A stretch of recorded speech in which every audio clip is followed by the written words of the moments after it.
Hello, bienvenue sur le podcast Note à moi-même. Merci d'être là.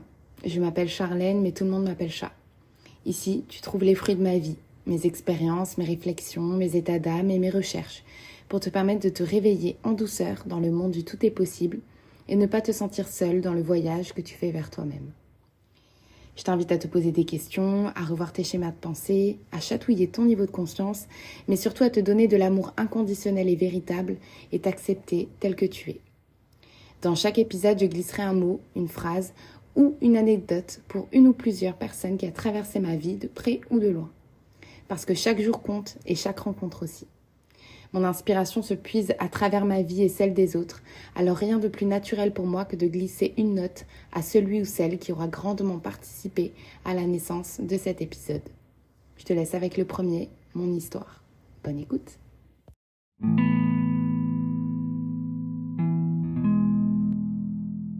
J'ai toujours aimé écouter, apprendre, parler, comprendre, analyser, convaincre et transmettre.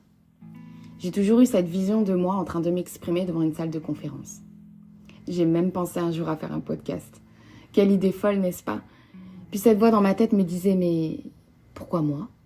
Qui va m'écouter? Et pour quelle raison? Mon histoire telle qu'elle a été écrite pendant des années ne donnait aucun indice indiquant qu'un jour, je serai dans tes oreilles. Et pourtant. Je m'appelle Charlène, j'ai 29 ans, je suis née et j'ai grandi en Alsace. Et je vis en Martinique depuis 1 an. Je suis de signe astrologique Poisson, ascendant Vierge, descendant Poisson et lunaire Cancer. Je suis régie par 3 signes d'eau qui mettent la lumière sur ma sensibilité et mon intuition. Le signe de la Vierge, lui, met en avant ma tendance à l'analyse et à la quête de réponses. Je suis un enfant surprise, c'est comme ça que je préfère raconter mon histoire, plutôt que de dire que je ne suis pas un enfant désiré. Disons que j'ai négocié avec le destin. Ma mère m'a eu à 24 ans et elle avait déjà un petit garçon de 4 ans, issu d'une autre union. Tous les 3, on a vécu dans la chambre de ma mère chez mes grands-parents jusqu'à mes 6 ans. La figure paternelle pour mon grand frère et moi n'était ni son père ni le mien, car tous les 2 absents, mais c'était notre grand-père. Mon papy, c'était tout pour moi. C'était surtout l'homme qui nous donnait de l'amour sans condition. Puis ma mère rencontra un homme lorsque j'avais 6 ans, qui lui aussi avait déjà 2 enfants. Quelques mois plus tard, ils décident de vivre ensemble et de former cette famille mixte et recomposée. En parallèle, mon grand-père est mort d'un cancer. Et moi, je me retrouve avec ma mère, son futur mari, mon grand frère, 2 enfants que je ne connais pas et mon futur petit frère en route. Nous voici tous les 6, bientôt 7, dans une tour de 9 étages entourée d'autres tours tout aussi hautes. Une nouvelle vie commence. Au début, j'ai rejeté le mari de ma mère. La petite fille abandonnée par son père biologique et perdue après la perte de son grand-père se sentait incapable de faire confiance à un homme. Mais après des lettres échangées avec mon père biologique et des promesses non tenues, je décide de lui donner une chance. Je lui demande alors de porter son nom et de m'adopter, pour que moi aussi je puisse être reconnue et avoir un papa. En 2002, les papiers se concrétisent et me voici rebaptisée avec le nom de famille de mon père adoptif, qui lui-même a été adopté par un homme. J'écrivais des lettres à mon père biologique, qui vivait à Rouen avec l'aide de ma mère, mais le jour où il n'a pas honoré ses promesses, j'ai demandé à ma mère de m'aider à lui écrire une dernière lettre. Dans celle-ci, je lui ai écrit que de toute façon ce n'était pas lui mon père et que j'avais un papa maintenant. La colère qui cachait la tristesse que j'avais finalement m'avait gagnée. Et je voulais plus rien savoir de lui, et seulement faire ma vie auprès de ma famille, atypique, mais qui m'aime. J'ai grandi et j'ai commencé à rencontrer des hommes. Seulement, j'avais toujours ce comportement, sans le savoir, de dépendance affective. Autrement dit, dès qu'un homme rentrait dans ma vie, il devenait mon réservoir d'amour. J'avais besoin qu'il soit avec moi et qu'il me rassure sans cesse. Je faisais tout pour lui plaire, pour aimer ce qu'il aime ou pour faire ce qu'il attendait de moi. Et ça juste parce que je pensais inconsciemment qu'en faisant ça, il ne m'abandonnerait jamais, car je serais digne de son amour. Évidemment, j'étais pas heureuse, mais impossible pour moi d'en prendre vraiment conscience, puisque je m'étais enfoncée dans ce besoin affectif. Puis un soir, je suis dans ma chambre, je me revois sur mon ordinateur en train de taper le nom et le prénom de mon père biologique sur Facebook. Je tombe sur un homme. J'appelle ma mère qui entre dans ma chambre. Je la regarde, je tourne l'ordinateur et je lui demande « Maman, est-ce que c'est lui ?» Réponds-moi juste « oui » ou non, s'il te plaît. J'ai vu la stupeur dans ses yeux. Elle ne s'y attendait pas du tout. Après l'avoir bien regardé, elle me dit « Avec quelques kilos en plus, oui, c'est lui. » Et elle a quitté ma chambre. Et là, j'ai écrit à cet homme. J'avais une seule question à lui poser et j'avais besoin de le faire de vive voix et entre quatre yeux. Après un long moment sans réponse, voici qu'un jour, je vois qu'il m'a écrit. Mon cœur s'emballe, la peur s'installe, mais malgré tout, je le rejoins à Paris. J'étais complètement désorientée dans le train. Je me souviens être descendue et comme dans un film, je l'aperçois dans la foule et je vois mon portrait craché. J'ai 23 ans, je rencontre un inconnu qui n'en est pas vraiment un et ma vie bascule une nouvelle fois d'une seconde à l'autre. Je me rappelle qu'il me regardait beaucoup. Après une promenade dans Paris, on s'est assis à une terrasse et j'ai enfin pu poser ma question. Pourquoi, lorsque j'étais petite, tu m'as promis de venir me voir et tu n'es jamais venue ? Et sa réponse fut la plus difficile et à la fois la plus libératrice que j'ai eu à entendre en tant qu'être humain, enfant et jeune femme. Mon ex-femme m'a demandé de choisir entre elle ou toi. Je ne te connaissais pas vraiment, alors je l'ai choisie elle. Voilà ce qu'il m'a répondu. Là, mon cœur s'est arrêté de battre à l'espace de quelques secondes qui paraissaient des heures. Mais la femme qui avait l'habitude de faire semblant a tout de suite repris les rênes de mes émotions et je n'ai rien montré. Comme si tout allait bien et comme si j'étais capable de pouvoir encaisser ça, j'ai continué cette journée. Je ne savais pas encore que le travail sur les 5 blessures de l'âme avait commencé ce jour-là. L'abandon, le rejet, l'injustice, la trahison et l'humiliation. Mais ce n'était pas tout. Ce jour-là, on a pris la route pour Rouen, en voiture. Je passais le week-end dans sa maison avec lui et sa nouvelle femme. Je me souviens être arrivée devant une maison magnifique. J'ai très vite compris que sa vie n'avait rien à voir avec la mienne. J'étais son premier enfant et après moi, il a eu 3 garçons. Mon père biologique s'est construit tout seul. Partant de rien, il est devenu chef d'entreprise et a pu offrir à ses enfants une vie convenable dans une belle maison et avec tout ce qu'un enfant puisse vouloir pour s'épanouir. Mais à ce moment-là, je voyais seulement que moi. J'avais grandi dans un quartier en voyant mes parents faire le maximum pour avoir le minimum. Je me sentais frustrée, en colère, mais surtout incomprise. Comment pourrais-je créer un lien avec cet homme qui paraît si loin de ce que j'ai connu jusqu'à aujourd'hui ? Comment pourrais-je être assez pour qu'il puisse m'aimer ? Comment pourrais-je être à la hauteur ?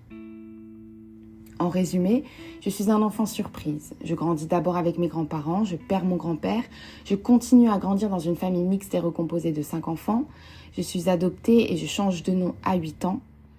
Je rencontre mon père biologique à 23 ans, je commence à travailler mes 5 blessures de l'âme dans l'inconscient, je découvre la source de ma dépendance affective et surtout, je cherche ma place auprès de ma famille et dans le monde. J'ai longtemps fermé les yeux sur ma vie. Et j'ai mis du temps à raconter cette histoire. J'avais honte. Honte de ne pas être comme tout le monde, honte d'expliquer comment et où j'ai grandi, honte de ma sensibilité. Je ne me sentais pas assez riche, assez cultivée, assez intéressante pour les autres, mais surtout pas assez digne d'être aimée pour ce que je suis.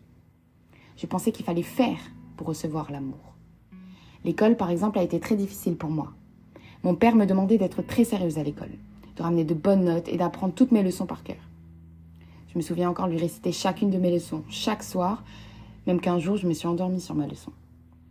Je faisais pas ça car j'étais intéressée par l'école, mais ce qui m'intéressait, c'était de rendre fier mon père, pour qu'il puisse continuer à m'aimer, car je serais alors une bonne enfant.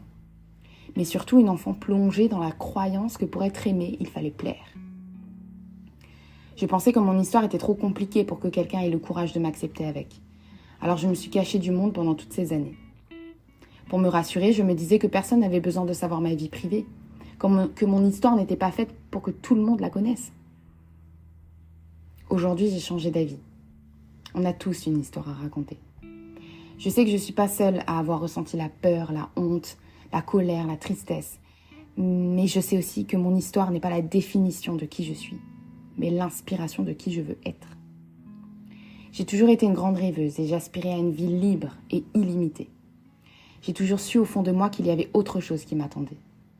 Que la vie n'était pas faite que de déceptions, de pertes, d'injustices, de manques, de galères, mais aussi que je n'avais pas besoin de prouver quoi que ce soit pour être aimée.